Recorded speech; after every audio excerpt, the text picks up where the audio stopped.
Hi everyone, নমস্কার আমার YouTube চ্যানেলে। ফ্রেন্ডস, আজকে আপনাদেরকে জানাবো যে ভোটার কার্ড যদি হারিয়ে যায় সেটা অনলাইনের মাধ্যমে কিভাবে অর্ডার করতে বা কিভাবে আবেদন করতে হয় সেটাই কিন্তু এই ভিডিওর মাধ্যমে আপনাদের পুরো ইনফরমেশন প্রোভাইড করব। তো ফ্রেন্ডস, যারা এই চ্যানেলে নতুন রয়েছেন চ্যানেলকে লাইক ও সাবস্ক্রাইব করে নেবেন, ওর পাশে রাখা বেল আইকনকে ক্লিক করে নেবেন, যা আপনার কেরিয়ারকে এগিয়ে নেওয়ার জন্য সাহায্য করবে। তো ফ্রেন্ডস, আপনাদেরকে ভোটার কার্ড যদি হারিয়ে যায় সেটা আবেদন করার জন্য এই যে অফিসিয়াল ওয়েবসাইট রয়েছে, এই অফিসিয়াল ওয়েবসাইটে এসেই কিন্তু আপনাদেরকে এপ্লাইটা করতে হবে। তো এপ্লাই করার জন্য কি, কি ডকুমেন্টস লাগবে, এছাড়া আপনার কতদিনের মধ্যেই আপনি ভোটার কার্ড পেয়ে যাবেন, এছাড়া আপনি যদি আপনার কাছে জেরক্স কপি থাকে সেটার মাধ্যমে কিভাবে আবেদন করবেন, সেটাই কিন্তু এই ভিডিওর মাধ্যমে আপনাদেরকে ইনফরমেশন প্রোভাইড করব।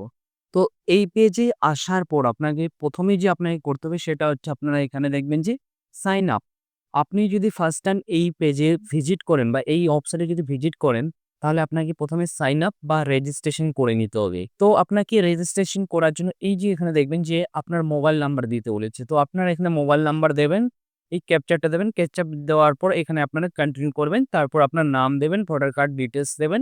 দেওয়ার পর আপনারা রেজিস্ট্রেশন এ ক্লিক করলে আপনার রেজিস্ট্রেশন কমপ্লিট হয়ে যাবে। এবার যখন আপনার রেজিস্ট্রেশন কমপ্লিট হয়ে যাবে তখন আপনার এখানে লগইন অপশনে ক্লিক করতে হবে। লগইন অপশনে ক্লিক করার পর এখানে আপনি যে নাম্বার দিয়ে রেজিস্ট্রেশন করেছেন, সেই নাম্বারটা দিয়ে আপনি এখানে লগইন করতে পারবেন। এছাড়া ইমেইল আইডি যে আপনি দিয়েছেন সেটা দিয়েও করতে পারেন। এছাড়া আপনার ভোটার কার্ড যে নাম্বার রয়েছে সেটা দিয়েও কিন্তু লগইন করতে পারেন। মোবাইল নাম্বার দিয়ে সবচেয়ে বেটার হয়। তো মোবাইল নাম্বার আপনি এখানে দেবেন। তারপর এখানে ক্যাপচারটা দেওয়ার পর রিকোয়েস্ট ওটিপিতে আপনারা ক্লিক করবেন। রিকোয়েস্ট ওটিপিতে ক্লিক করলে আপনার কাছে ওটিপি আসবে। ওটিপিটা আপনাকে এখানে দিতে হবে। তো এখানে দেখবেন যে ওটিপি দেওয়ার অপশন রয়েছে। এখানে আপনার মোবাইল নাম্বারটা শো করবে। যে নাম্বারে ওটিপি পাঠানো সেই নাম্বারটা এখানে শো করবে। আর এখানে আপনাকে ওটিপি দেওয়ার পর ভেরিফাই লগইনে ক্লিক করলে আপনার যে পেজ রয়েছে সেটা কিন্তু ওপেন হয়ে যাবে। এই যে পোর্টালটা সেটা কিন্তু ওপেন হয়ে যাবে। এখান থেকেই আপনারা যে ভোটার কার্ড যদি হারিয়ে যায় তার যে আবেদন সেটা কিন্তু করতে পারবেন। ভোটার কার্ড আবেদন করার জন্য আপনাদেরকে ১ম এ এই যে এই অপশনগুলো রয়েছে, এই যে ৮ নম্বর ফর্মটা রয়েছে, ৮ নাম্বার ফর্ম ফিল আপ করতে হবে। তো ৮ নাম্বার ফর্ম ফিল আপ করার জন্য এখানে আপনি ক্লিক করে দেবেন। ক্লিক করলে এখানে আরেকটা নতুন পপআপ আসবে। এখানে কিন্তু তারপর আপনার এখানে বলছে অ্যাপ্লিক্যান্ট। যে এপ্লাই করবে তার এখানে যদি সেলফ হয়, নিজে যদি এপ্লাই করে তার এখানে ভোটার কার্ড নাম্বার এখানে বসিয়ে দেবেন। আর যদি আদার্স কেউ হয়ে থাকে তাহলে এখানে তার ভোটার কার্ড বসিয়ে দেওয়ার পর সাবমিটে ক্লিক করে দেবেন। তারপর এই যে পপআপটা, এই পপআপটা আসবে। এখানে কিন্তু আপনার ভোটার কার্ডের পুরো ডিটেইলস আপনার এখানে শো করবে। তো এখানে আপনার নাম শো করবে, এছাড়া আপনার বাবার নাম শো করবে, এছাড়া আপনার যে পার্ট নাম্বার, এছাড়া সিরিয়াল নাম্বার এখানে কিন্তু শো করবে আপনার। তো এখানে সবকিছু দেখে নেওয়ার পর এখানে ওকে বাটনে আপনার ক্লিক করে দেবেন। ওকে বাটনে ক্লিক করলে কিন্তু আপনাকে এখানে বলছে আপনি যে অ্যাপ্লিকেশন করবেন, কি ধরনের অ্যাপ্লিকেশন করবেন? এখানে বলছে আপনি কি শিফটিং এর জন্য অ্যাপ্লিকেশন করবেন নাকি কারেকশন এর জন্য? নাকি আপনি যে আপনার ভোটার কার্ড রয়েছে রিপ্লেসমেন্ট এর জন্য। তো আমরা করব এই যে অপশনটা ইস্যু অফ রিপ্লেসমেন্ট রয়েছে এটাতে আমরা সিলেক্ট করে নেব। সিলেক্ট করার পর এই যে ওকে বাটন রয়েছে, ওকে বাটন আমরা ক্লিক করে দেব।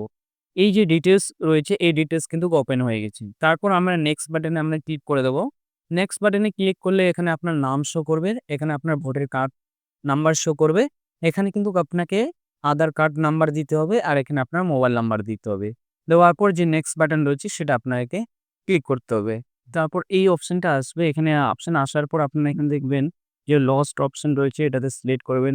এছাড়া আপনারা এটাও সিলেক্ট করতে পারেন। এছাড়া আপনি এটাও সিলেক্ট করতে পারেন। তো আপনার হারিয়ে গিয়েছে তো এটা আপনি সিলেক্ট করবেন। পুলিশ স্টেশনে এফআইআর করেছেন তার এখানে কিন্তু আপনাকে অ্যাপ্লিকেশন আপনাকে আপলোড করতে হবে। এছাড়া পুলিশ রিপোর্ট আপলোড করতে হবে। তো থানাতে গিয়ে আপনি একটা এফআইআর করবেন। সেই এফআইআর কপি আপনারা নিয়ে আসবেন। আসার পর এখানে আপলোড করে দিতে হবে। তারপর নেক্সট এর যে অপশন রয়েছে নেক্সট অপশনে ক্লিক করতে হবে। এখানে আপলোড করার পর আপনার নেক্সট বাটনে ক্লিক করবেন। তারপর এখানে আপনার প্লেসটা দেবেন যে জায়গা থেকে আপনি বিলং করেন। সেই জায়গাটার নাম এখানে দেবেন। এখানে ডেটটা শো করবে। এখানে ক্যাপচারটা দেওয়ার পর যে previews and submit A click করতে হবে। তো এখানে আপনার দেখবেন প্রিভিউস সাবমিট এ ক্লিক করলে কিন্তু আপনার এখানে অ্যাকনলেজমেন্ট নাম্বার শো করবে। এখানে আপনার ডেটটা শো করবে। তারপর আপনার এখানে সবকিছু ঠিক থাকলে আপনি এখানে যে ডাউনলোড অপশন রয়েছে, ডাউনলোড অপশনে ক্লিক করে দিতে পারেন। এছাড়া কিপাব যদি আপনার কোথাও ভুল থাকে তাহলে কিপাব এডিটিং এ আপনি ক্লিক করে আপনি এডিটিং করতে পারেন। এছাড়া আপনি ই-সাইন সাবমিট এও ক্লিক করতে পারেন। তো যেকোনো আপনি করবেন একটা। তো ফ্রেন্ডস, এইভাবেই কিন্তু আপনার ভোটার কার্ড আসলে এপ্লাই করতে পারবেন। তো ফ্রেন্ডস, আমার যদি ভিডিও ভালো লেগে থাকে ভিডিওকে লাইক ওর সাবস্ক্রাইব করে নেবেন। ওর পাশে রাখা বেল আইকনকে ক্লিক করে নেবেন। যা আপনার ক্যারিয়ারকে এগিয়ে নেওয়ার জন্য সাহায্য করবে। Thank you watching my video.